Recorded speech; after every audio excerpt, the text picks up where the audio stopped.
Salut, dans cette capsule, je vais vous parler de l'outil contenu.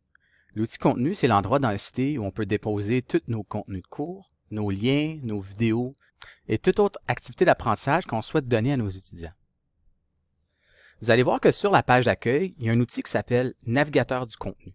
C'est un outil plus pour l'étudiant car il ne permet pas beaucoup de manipulation quand ça vient aux différents paramètres par rapport au contenu. C'est vraiment un outil pour consulter le contenu.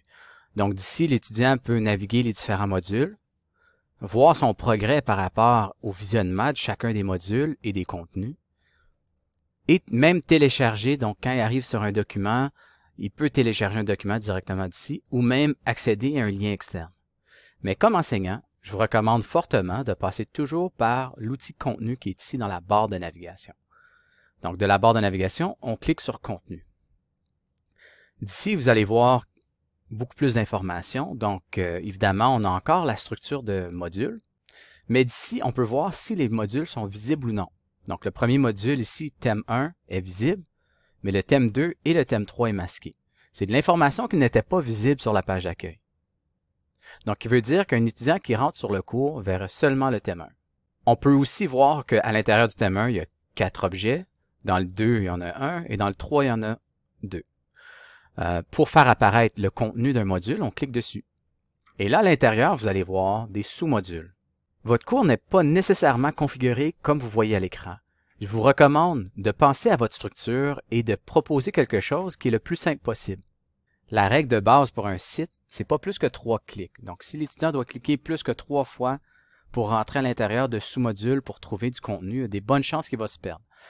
Donc, moi, j'aime bien utiliser 2 niveaux. Donc, un premier niveau pour le plus grand thème, qui regroupe peut-être plusieurs semaines. Dans ce cas ici, tout l'UA1. Et là, à l'intérieur, on a des sous-modules. Et dans le sous-module, ici, je l'ai nommé avec la semaine.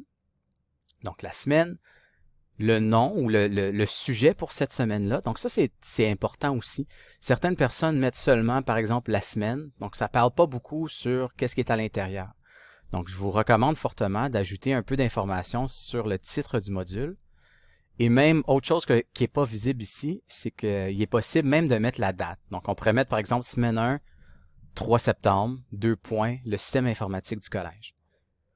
Si on va un peu plus loin, une autre recommandation que j'ai par rapport au contenu, c'est de donner une description au module. Donc, encore une fois, l'étudiant qui clique sur la semaine 1 voit évidemment le thème principal pour la semaine 1, mais aussi des sous-thèmes. Donc, toute l'information qui est en lien avec ce qui va se passer pendant la semaine 1. Donc ça c'est une belle indication d'évidemment toutes les autres choses qui vont se retrouver dessous. Donc, pour modifier la description, on a simplement à cliquer à l'endroit où il y a la description, et là, on peut éditer le texte qui est à l'intérieur. Il ne faut pas oublier de mettre à jour, par exemple. Par la suite, à l'intérieur du module, plein de choses qu'on peut ajouter. Donc, on peut soit téléverser des choses. Donc, à travers le bouton Nouveau, on peut cliquer sur Téléverser. Ensuite, mon poste de travail. Ensuite, Téléverser. Pour aller chercher un document qui est sur mon ordinateur. Dans ce cas ici, c'est une capture d'écran. C'est possible de télécharger beaucoup de différents types de fichiers. Donc, je vais inclure. Et là, le fichier vient s'ajouter au module. Donc, on le voit qui est ici. Si jamais le nom est générique comme ça, on peut le renommer en cliquant ici et en modifiant les propriétés pour l'objet. Donc là, je peux rentrer ici, changer son nom et changer différents paramètres qui sont ici. Comme par exemple l'œil. Donc l'œil, c'est l'endroit où on peut rendre quelque chose visible ou masqué. Encore avec le bouton Nouveau, vous allez voir qu'il est possible d'aller capturer ou aller chercher des fichiers vidéo ou audio. On peut mettre des liens web, donc des liens qui pointent vers des sites externes, des capsules vidéo externes, etc. Et plein d'autres choses. Dans le bouton Inclure activité, on peut aller chercher les choses qui sont déjà créées dans le cours. Donc, si on a déjà une carte de jeu, ou on a déjà une discussion, ou on a déjà, par exemple, ici, un pigeonnier qui a déjà été créé, on peut aller le chercher et l'amener dans le contenu.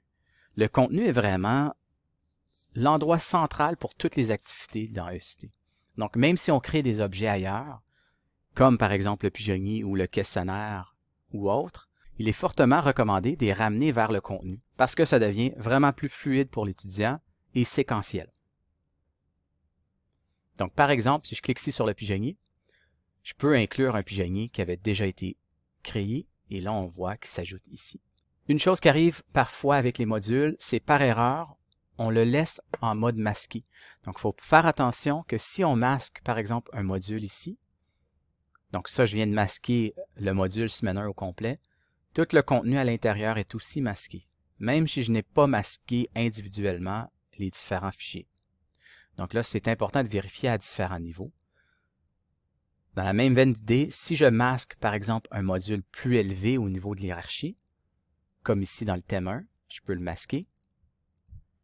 Ça veut aussi dire que semaine 1 ici est masqué. Donc, quand j'ai masqué UA1, j'ai masqué aussi semaine 1 sans le savoir. Donc, il faut faire attention que même si, par exemple, je clique ici et le système m'indique qu'il est visible, il n'est pas visible parce qu'il est à l'intérieur du module UA1 qui est ici. Donc, ceci conclut mon survol de l'outil contenu. Il y a d'autres vidéos qui portent sur des sujets un peu plus spécifiques. Si vous avez des besoins vraiment particuliers, je vous recommande d'aller voir la liste de lecture au complet car il y a plusieurs vidéos sur l'outil contenu. Bonne journée!